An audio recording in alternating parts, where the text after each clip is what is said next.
日庭前百花放，如今枯草已满园。门后犹存训子棍，堂前再无唤子声。2008年5月，一场突如其来的地震打破了汶川的平静。它是如此猝不及防，顷刻间地动山摇，瞬间让生命陨落，家庭破碎。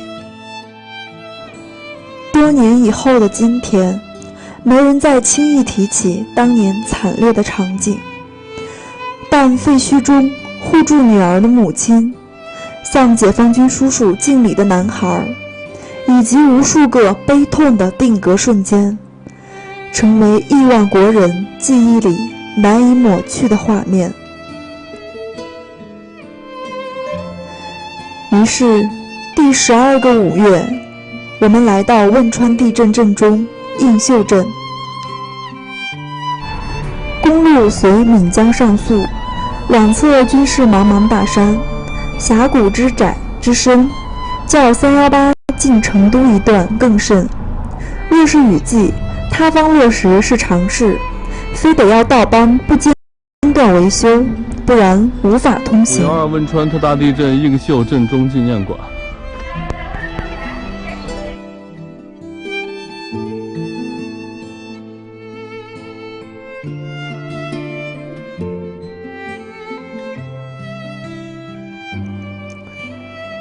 在新落成的汶川地震震中纪念馆，陈列着从废墟中寻回的部分记忆：奖状、书包、汽车残骸。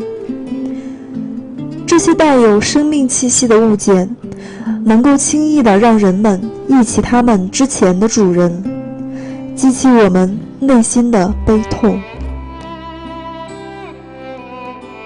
名字框起来就是已经不在了。哦，出了怎么？出纪念馆过条马路便是玄口中学遗址。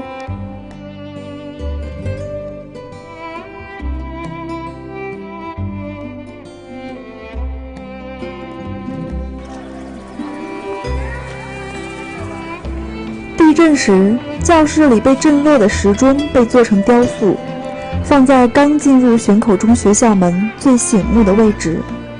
时钟的裂痕保持原样，7万同胞的时间被永远定格在14时28分。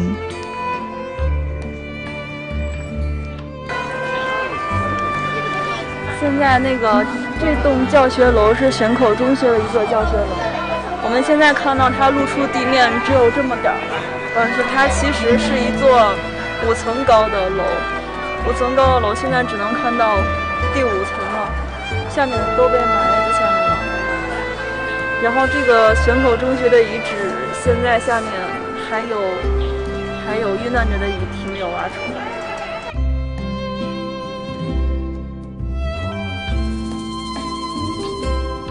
当年高耸的教学楼像被压扁的蛋糕一样倒在地上，为了让建筑保持地震后的原貌，又特意设计了钢架来支撑残骸。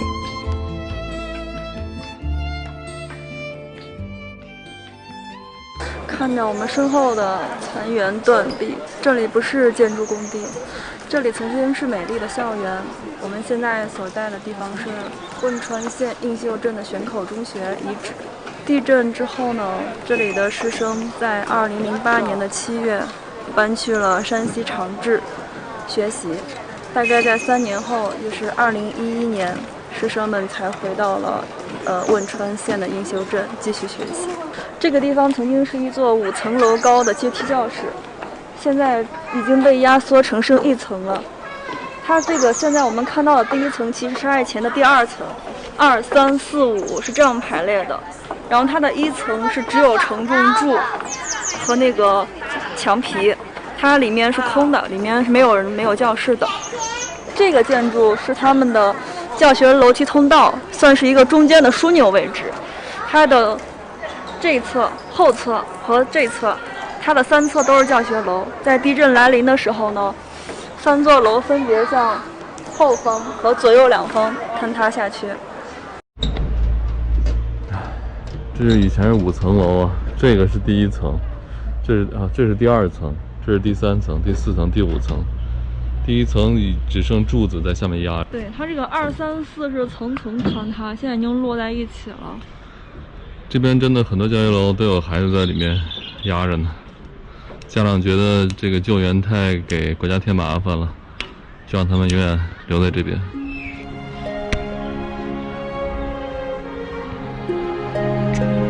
我看到新闻报道有说，当时地震的时候，很多在2、3、4还有5层的孩子本能反应就是往下面跑，结果呢，他们往下面跑的时候，由于这个楼体坍塌，就被埋在里面了。而第5层的还有一些幸存者。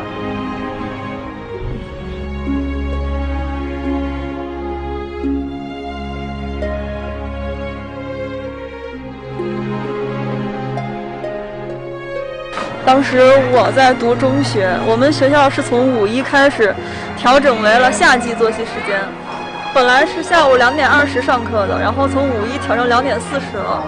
在地震发生的时间2点28分，有很多学生还没有进教室，在宿舍去教室的路上，或者说在操场或者就外面的那个户外区域还是比较安全。但是我们当时教室也掉了很多墙皮。纪念不是教人们不忘痛苦，而是为了更好地铭记历史，珍惜生命。愿逝者安息。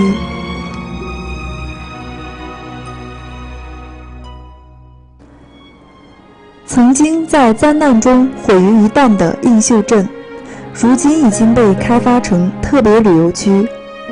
12年过去了，除了作为旅游区的几处遗址，其他地方已经看不出灾难的面貌。小镇上新建起了一排排小别墅，而这些别墅绝大多数都被改造成了饭馆和旅馆。但走在街上，我们却不敢和任何人攀谈，怕不小心触碰到那悲伤的过去。映秀作为地震的中心，1/3的生命消逝于这场灾难。大街上每一个活着的人，身后都有一个分崩离析的家庭和支离破碎的人生。但同时，这里也是一座充满活力的小镇。我从未在其他地方看到过如此之多的幼儿，他们跑着、跳着、笑着、闹着，仿佛那场灾难从未发生。